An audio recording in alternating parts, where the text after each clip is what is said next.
any thoughts on the passing of Nipsey Hussle? Do you have any thoughts on what happened that you'd like to have the floor to speak Yes, about? yes, I would. I've been that hit me to my core.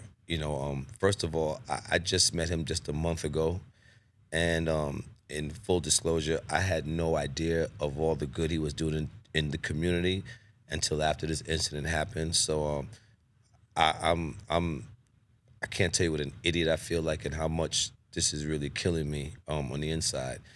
I had recently started. I'm developing a project, a non-scripted project around community pride, and the premise of this show for me, the foundation was the question I'd asked myself: how come people from my community, when we find success, we are taught and conditioned to leave the very same community that made us successful?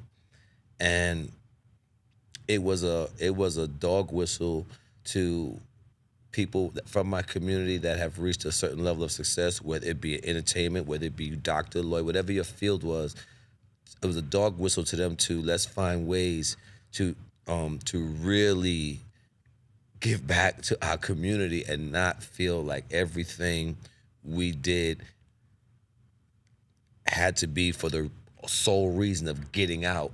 The other side of success is, yeah, if you choose to get out, that's part of it, but the other half should be able to come back home, because it is home for me. And so Nipsey Hussle was the poster child for that for me, And so now, I aspire to be like that young man, to put my money where my mouth is, to really have an impact on the community, and to have that image, to have that example so violently snuffed out.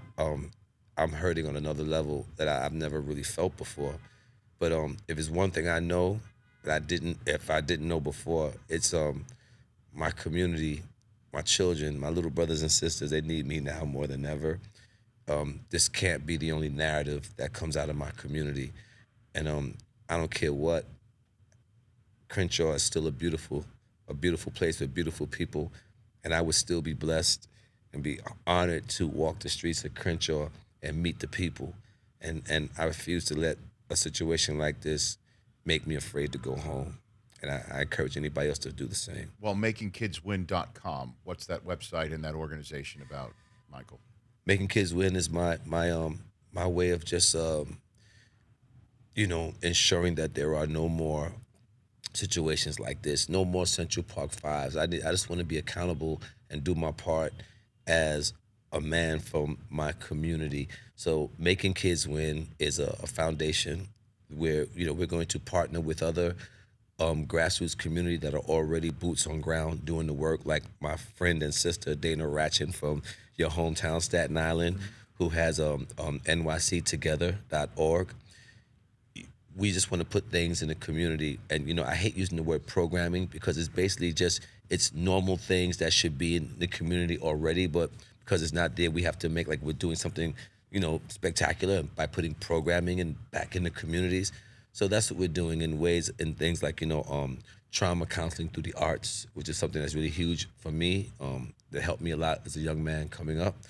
Urban agriculture, but not just planting and fruits and vegetables and selling it to the farmers market.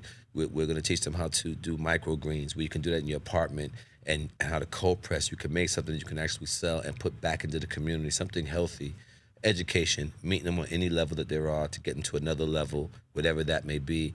And lastly, to create a certified classification called change officers, where we can hire formerly incarcerated men and women and use their education to help us steer the youth in making more healthier choices.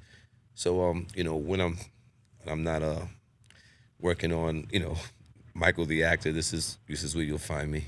makingkidswin.com. And Yes, again, sir. you mentioned Central Park 5. That's what the Netflix series When They See Us is exactly about. The Rich Eisen Show, weekdays at noon Eastern on Audience.